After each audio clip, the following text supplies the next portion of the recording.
नाराज लग रहे हैं इसके प्रति? अरे नाराज क्यों लगेंगे? मुझे नहीं समझता ये, आप नाराज क्यों? उनको क्या, उनका चेहरा जानते हो आप? वो कब खुश होते हैं, कब नाराज होते हैं, आप जानते हो? सातारा जिस तरह से आज जा रहे हैं तो ना हमेशा जाते हैं, हर जहां हमेशा जाते हैं, वो जाते ही रहते हैं सातारा, उसमें कोई बड़ी बात नहीं है। सर, कल कांग्रेस ने पॉइंट उठाया कि वोटिंग परसेंटेज रात में अचानक से बढ़ गया। इलेक्शन कमीशन देखो, ऐसा है कि हम लोगों ने ये पहले ही जान लेना चाहिए था। जब ये खेल हरियाणा में हुआ तभी ही सुप्रीम कोर्ट में हमें जानना चाहिए था कि शाम को 5 बजे से लेके 11 बजे तक इतना परसेंटेज वोट कैसा बढ़ता है। 6.83% बढ़ा हरियाणा में। उसी चुनाव में जम्मू कश्मीर में 1% बढ़ा, झारखंड में 1.30 बढ़ा और महाराष्ट्र में 6.83 बढ़ा। ये नामुमकिन है आज तक के इतिहास में। 2 इलेक्शन कमिश्नर्स ने ऐसा कहा है कि 1.5% बढ़ सकता है, उसके ऊपर बढ़ ही नहीं सकता है, क्योंकि वो 1 घंटे का वोटिंग है, सिर्फ 1 घंटे का। आपको ध्यान में नहीं आ रहा है। 8 बजे वोटिंग शुरू होता है, 9 बजे अनाउंस होता है, 9 बजे शुरू होता है, 10 बजे अनाउंस होता है, 10 बजे अनाउंस होता है, 11 बजे अनाउंस होता है।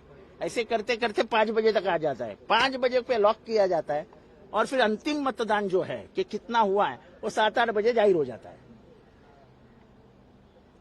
The voting machine is a calculator.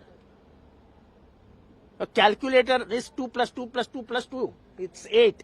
It cannot be 9 or it cannot be 7. How come this machine gives you 7? How can there be 5 lakh extra votes? From where have these votes come from? If it is a standalone machine, अकेली खड़ी है, without any intervention internet में, ऐसा वो बोलते हैं, तो फिर 5 लाख से अधिक वोट इस मशीन में आए किधर से? क्या समझे हम?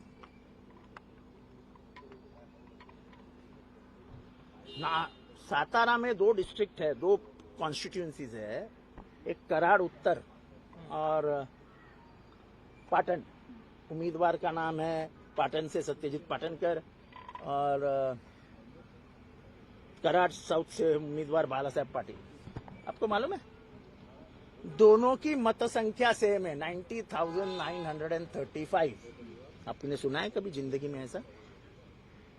भारत के इतिहास में कभी सुना है ऐसा?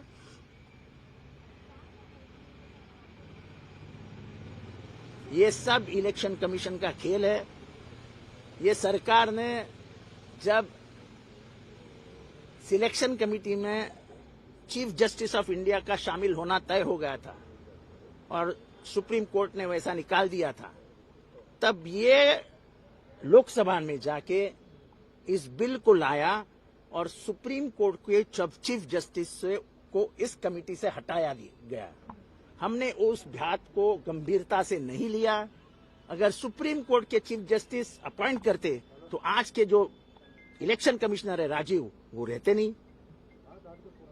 हम तो कहते हैं कि हमारी जब सरकारें तोड़ी गई, हमारी जब पार्टियां तोड़ी गई, तो इलेक्शन कमीशन और सुप्रीम कोर्ट ने कुछ नहीं किया। मैं कोई सुप्रीम कोर्ट को क्लीन चिट नहीं देना चाहता हूं। सुप्रीम कोर्ट को टिप्पा टिप्पणी करना हमारा अधिकार है।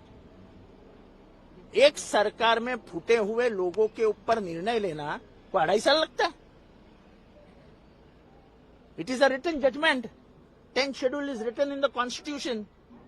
You take 2.5 years to decide on it. You are not serious about the Indian democracy. Bharat ये गणतंत्र का खेल हो रहा है, ये देश डूब जाएगा। और ये ऐसे ही हालात रहे तो ये देश रशिया हो जाएगा। कोई विरोधी पक्ष नेता भुवनेश्वर में मर रहा है, कोई विरोधी पक्ष नेता जर्मनी में मर रहा है। आप सुन रहे हो ना रशिया की कहानी? अपने को रशिया की कहानी भारत की जुबानी में सुनना पड़ेगा। पहले वोटों से मारो और फिर जान से मारो। हंसी बात नहीं कर रहा हूं मैं, सच्चाई बता रहा हूं। कोई विरोधी पक्ष नाम की चीज है क्या रशिया में? बात करो तो 15-20 दिन, 1 महीना, 2 महीना, विकेट। तो उसके लिए तैयार हो जाओ भाई। शिवसेना उद्धव गुट के नेता कह रहे हैं कि कांग्रेस ओवर कॉन्फिडेंस में थी पूरे मैं- लोकसभा में एनसीपी क्या स्टैंड रखती है सर? देखो, हम जिस जगह पे थे उस जगह पे ही है। हम ना कॉन्फिडेंट है ना ओवर कॉन्फिडेंट है, हम अपने स्तर पे थे। सर आपको लेकर बयान नहीं दिया है, कांग्रेस को लेकर बयान नहीं, दिया है। कांग्रेस- एनसीपी क्या स्टैंड रखती है कि कांग्रेस सच में देखो overconfident ऐसा है, थी? जो हो गया हो गया। अब जब दूसरी लड़ाई शुरू हो गई तो उसकी तैयारी करो।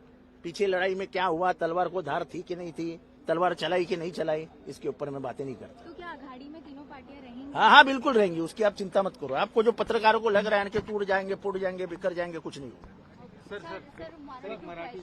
केला गेला शिंदे यांच्याकडून, तेव्हा त्यांनी सातत्याने आरोप केले की अजितदादा अर्थखाती साथ आहे, आम्हाला निधी दिला जात नाहीये, परंतु आता पुन्हा त्यांच्यासोबतच सत्ता स्थापन करणार आहेत. काय सांगाल, काय वाटतं तुम्हाला? मागच्या वेळेसच ते बसले मांडीला मांडी लावून, आता काय नवीन मांडीला मांडी लागणार आहे? पुन्हा बसणार आहेत काय वाटतं? आता काय नवीन मोठ्या मांडीवर बसणार आहेत का?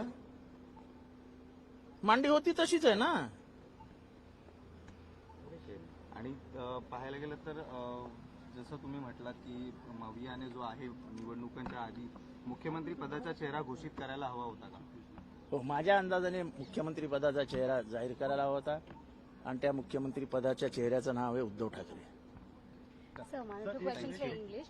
Sir, Thank you, can sir. you take us through your देखो, कल गृह मंत्री अमित शाह जी इनके घर में मीटिंग हुई। वो मीटिंग में माननीय एकनाथ शिंदे साहब, देवेंद्र फडणवीस साहब, अजीत दादा और महायुति के नेता लोग वहाँ उपस्थित थे।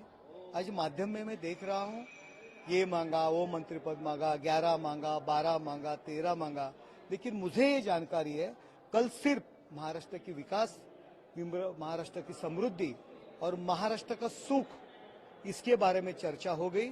और अभी तक केंद्र सरकार जिस तरह से महाराष्ट्र सरकार के डेवलपमेंट के पीछे खड़े हैं, वैसे ही आगे खड़ा रहना चाहिए, ये विनंती महाराष्ट्र की जनता की तरफ से अमित भाई को की। और अमित भाई ने भी माननीय पंतप्रधान नरेंद्र मोदी जी इनकी तरफ से महाराष्ट्र के विकास के लिए, महाराष्ट्र के डेवलपमेंट के लिए, महाराष्ट्र के सुख शांति के लिए केंद्र सरकार कटिबद्ध है, ये मैसेज हम हमारे नेताओं को दिया।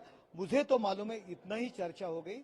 माध्यम में जो चर्चा हो रही है, ये मंत्री पद मांगा, वो मंत्री पद, वो सब गलत है। महाराष्ट्र की डेवलपमेंट के बारे में कल उनकी चर्चा हो गई।